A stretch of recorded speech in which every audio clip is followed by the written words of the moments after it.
Red book ఇంకా తెరవక ముందే జగన్ ఢిల్లీ దాకా వెళ్లి గగ్గోలు పెడుతున్నారని ఏపీ మంత్రి నారా లోకేష్ సంచలన వ్యాఖ్యలు చేశారు. జాతీయ మీడియా వెంటపడి మరి జగన్ రెడ్ బుక్ కు ప్రచారం కల్పించారని లోకేష్ మీడియాతో చిట్ చాట్ లో చెప్పారు. తన దగ్గర రెడ్ బుక్ ఉందని తానే దాదాపు 90 బహిరంగ సభల్లో చెప్పినట్టుగా లోకేష్ గుర్తు చేశారు. తప్పు చేసిన వారందరి పేర్లు రెడ్ బుక్ లో చేర్చి చట్ట ప్రకారం శిక్షిస్తామన్న ప్రకటనకు కట్టుబడి ఉన్నట్టుగా లోకేష్ తెలిపారు. జగన్ చెప్పే అసత్యాలేవో అసెంబ్లీకి వచ్చి చెబితే వాస్తవాలేంటో తామే వివరిస్తామని లోకేష్ అన్నారు. 5 ఏళ్లలో జగన్ 2 ప్రెస్ మీట్లు పెడితే ఎన్నికల్లో ఓడిపోయాక నెల రోజుల వ్యవధిలోనే 5 ప్రెస్ మీట్లు పెట్టారని చెప్పారు.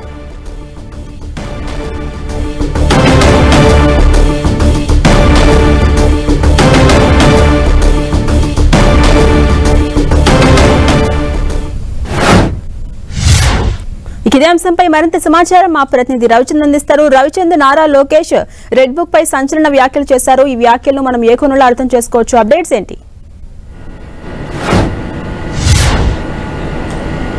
ఝాన్సీ రాణి, నారా లోకేష్ ఈరోజు మీడియాతో చిట్ చాట్ గా మాట్లాడటం జరిగింది. ఏదైతే జగన్మోహన్ రెడ్డి వైసీపీ అధినేత ఈరోజు మీడియాతో మాట్లాడుతూ ఏదైతే గత కొన్ని రోజులుగా రెడ్ బుక్ పేరుతో టీడీపీ అశాంతి సృష్టిస్తుందని ఆరోపణలు చేస్తున్నారు. ఈ నేపథ్యంలోనే నారా లోకేష్ కూడా దానికి కౌంటర్ ఇచ్చారు. రెడ్ బుక్ అనేది ఉన్నమాట వాస్తవేనో, దాదాపు 90 సభల్లో నేను రెడ్ బుక్లో కొన్ని పేర్లు నమోదు చేస్తున్నామని కూడా చెప్పడం జరిగింది. చట్ట వ్యతిరేకంగా ఎవరు పనిచేస్తున్నారో అధికారుల పేర్లు దాంట్లో ఉంటాయనేది ప్రధానంగా నారా లోకేష్ చెప్తున్నారు. తన యువగలం పాదయాత్ర ద్వారా రాష్ట్ర వ్యాప్తంగా ఆయన పర్యటించారు. ఈ నేపథ్యంలోనే 90 సభల్లో ఆయన ఇదే మాట చెప్పారు.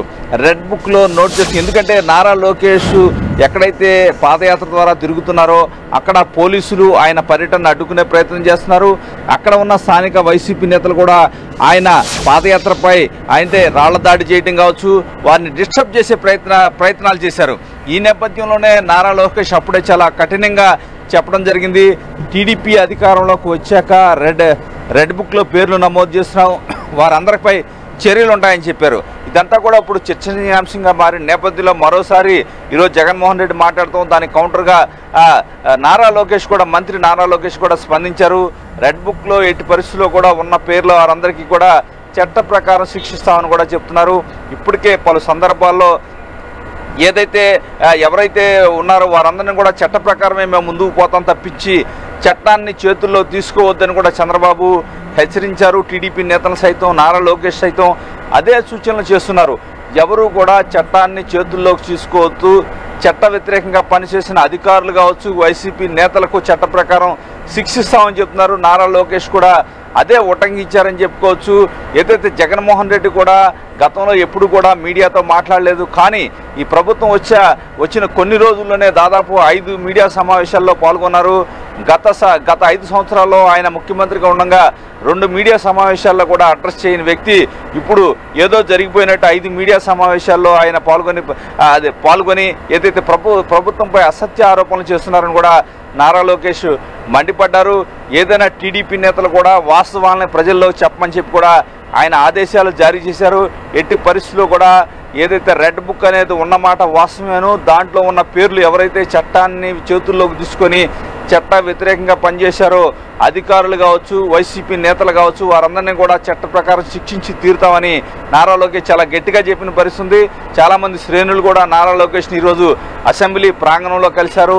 నామినేటెడ్ పదవుల విషయంలో కావచ్చు, వివిధ పనుల విషయంలో ఆయనకి మెమోరాలు సమర్పిస్తున్నారు. ఈ సందర్భంలోనే జగన్మోహన్ రెడ్డికి సంబంధించిన ఈరోజు విలేకరుల సమావేశం వివరాలకు సంబంధించి కొంతమంది అడిగినప్పుడు ఆయన ఈ విధంగా స్పందించారు.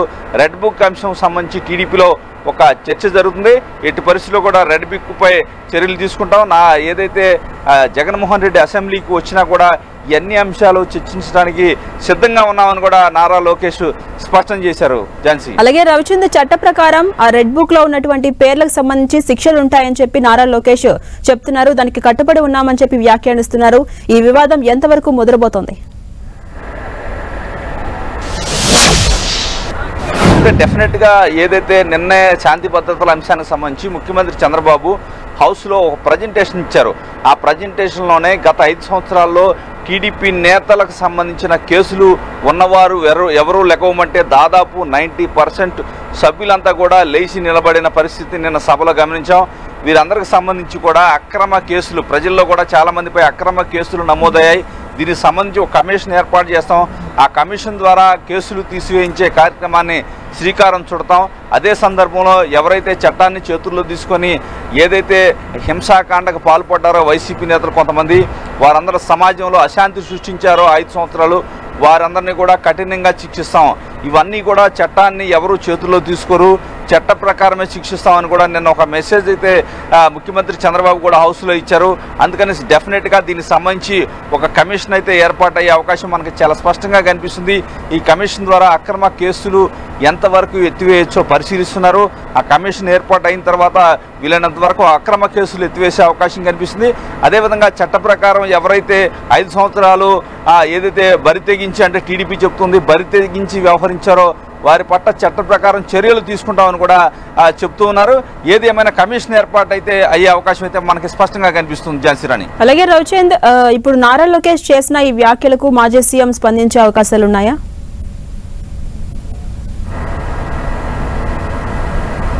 అంటే డెఫినెట్గా అంటే ఈరోజే విలేకరుల సమావేశం ఏర్పాటు చేసి మొత్తం కూడా తన మనోగతాన్ని మొత్తం కూడా జగన్మోహన్ రెడ్డి వివరించారు. దానికి కౌంటర్గానే ఈరోజు మంత్రి నారా లోకేష్ స్పందించారు. మీడియాతో చిట్ చాట్గా మాట్లాడారు. డెఫినెట్గా జగన్మోహన్ రెడ్డి ప్రస్తుతం అయితే బెంగళూరు వెళ్ళారు. ఆయన స్పందించే అవకాశం అయితే మనకు కనిపించలేదు. దాన్ని ఆ పార్టీ తరఫున ఎవరైనా స్పందించే అవకాశం అయితే ఉంది. ఎట్టి పరిస్థితిలో కూడా జగన్మోహన్ రెడ్డి ఈరోజు విలేకరుల సమావేశంలో పలు కీలక వ్యాఖ్యలు చేశారు. వాటిపై కౌంటర్ ఇవ్వడానికి అధికార పార్టీ కూడా రెడీ అవుతుంది. ఇప్పుడే పయ్యావుల కేసు కూడా మరి కాసేపట్లో మీడియాతో మాట్లాడబోతున్నారు. హౌస్లో కూడా చంద్రబాబు ఈరోజు కూడా ఆర్థిక అంశాలకు సంబంధించిన శ్వేతపత్రాన్ని కూడా విడుదల చేశారు. అప్పుడు కూడా పలు ఆర్థిక అవకతవకలు గత ప్రభుత్వంలో జరిగిన వాటిని కూడా బయట పెట్టారు. అదేవిధంగా హోమ్ మినిస్టర్ కూడా మాట్లాడే అవకాశం ఉంది. ఎందుకంటే టీడీపీ చాలామంది నేతలు, మంత్రులు కావచ్చు, పలువురు నేతలు కూడా జగన్మోహన్ రెడ్డి కౌంటర్ ఇవ్వడానికి రెడీగా ఉన్నారు. అదే సందర్భంలో ఏదైతే వైసీపీ నుంచి కూడా జగన్మోహన్ రెడ్డి బెంగళూరు వెళ్ళారు కాబట్టి ఆ పార్టీ నేతలు కూడా మాట్లాడే అవకాశం అయితే కనిపిస్తుంది. ఇది కొన్నాళ్ళైతే ఈ రెడ్ బుక్ వ్యవహారం అయితే కొన్ని రోజుల పాటు రెండు పార్టీల మధ్య విమర్శలు ప్రతి విమర్శలు జరిగే అవకాశం అయితే మనకు స్పష్టంగా కనిపిస్తుంది. అలాగే రవిచంద్ర, మనం ఒకసారి ఇష్యూని రీక్యాప్ చేసుకుంటే కనుక అసలు రెడ్ బుక్ వ్యవహారం ఎక్కడ మొదలైంది?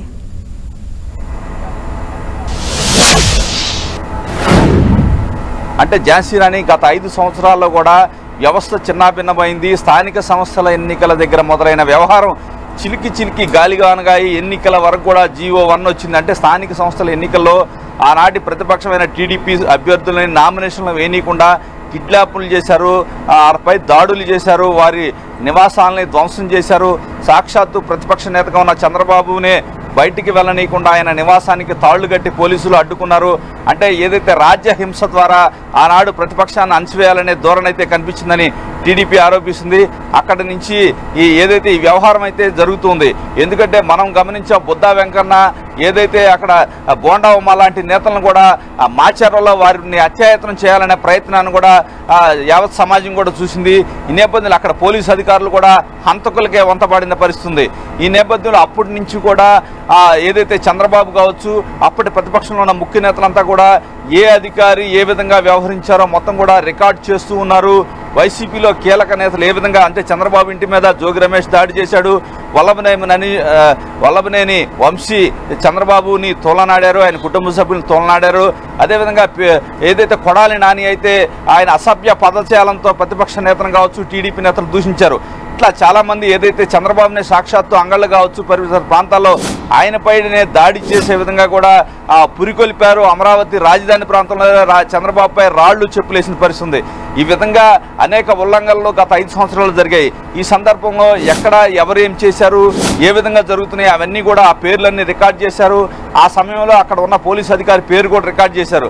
అదేవిధంగా నారా లోకేష్ పాదయాత్ర కూడా చేయకుండా ఉండటానికి చాలా కుట్ర చేశారని ఆరోపణలు అధికార పక్షంపై, ఆనాడు అధికార పక్షంపై చేశారు. ఆయన కుప్పం నుంచి పర్యటిస్తున్నప్పుడు ఎక్కడా కూడా ఆయన మాట్లాడటానికి, కనీసం స్టూల్ ఎక్కి మాట్లాడటానికి కూడా పోలీసులు అనుమతి ఇవ్వలేదు. GO 1 ఒకటి తీసుకొచ్చారు. ఏదైతే ప్రతిపక్షాల గొంతు నొక్కడానికే GO 1 తీసుకొచ్చారనే ఆరోపణలు ఆనాటి ప్రతిపక్షం టీడీపీ కోర్టుకు కూడా వెళ్ళి తర్వాత GO1 కొట్టివేసిన పరిస్థితిని ఒక పక్కన గుర్తు చేస్తున్నారు. ఈ నేపథ్యంలో రాష్ట్రం అంతా కూడా పవన్ కళ్యాణ్ కూడా స్వేచ్ఛగా తిరగలేని పరిస్థితి, చంద్రబాబు స్వేచ్ఛగా తిరగలేని పరిస్థితి. సాక్షాత్తు ప్రతిపక్ష నేతగా ఉన్న చంద్రబాబుని విశాఖ ఎయిర్పోర్ట్లోనే బంధించేశారు. తిరుపతి ఎయిర్పోర్ట్లో నుంచి కూడా బయటికి పంపించలేదు. అనేక సంఘటనలు గత 5 సంవత్సరాలు జరిగాయి. పవన్ కళ్యాణ్ కూడా ఆ రోజు ఏదైతే విశాఖలో ఆయన్ని కూడా చాలా ఇబ్బందికర పరిస్థితుల్లో ఆయన్ని తిరిగి పంపించేసిన పరిస్థితి ఉంది. ఈ నేపథ్యంలో రాష్ట్రంలో అశాంతికి గురవుతుంది. ప్రజలకు మాట్లాడే వారందరినీ కూడా స్వేచ్ఛగా మాట్లాడలేని పరిస్థితి ఉంది. ఏదైతే సోషల్ మీడియాలో పోస్టులు పెడితే ఆ రోజు కేసులు పెడుతున్నారు. అనేక మందిని ఏదైతే దళితుల్ని హత్యలు చేస్తూ ఉన్నారు. డాక్టర్ సుధాకర్ ఉదాహరణ కావచ్చు. ఏదైతే పలువురు దళితులంతా కూడా చాలా మంది మరణించిన పరిస్థితి. సాక్షాత్తు ఎమ్మెల్సీఏ సాక్షాత్తు డ్రైవర్ సుబ్రహ్మణ్యాన్ని కూడా హత్య చేసి శవాన్ని డోర్ డెలివరీ చేశారు. ఎన్ని సంఘటనలపై ఒక రెడ్ బుక్ అనేది రాయటం జరిగింది. అప్పటి నుంచి కూడా పలు సందర్భాల్లో ఎన్నికల ముందు కూడా రెడ్ బుక్ ని ఎన్నికల్లో ప్రధాన ప్రచార అంశంగా కూడా ప్రతిపక్షం ఆనాడు తీసుకొచ్చింది. ఆ తర్వాత అధికారంలోకి వచ్చాక ఎట్టి పరిస్థితుల్లో దానిలో పేర్లున్న వాళ్ళని శిక్షిస్తామని ఇప్పుడు కూడా అధికార పక్షం అయితే చెప్తూ ఉంది. Jhansi Rani. Right, thank you Ravichand.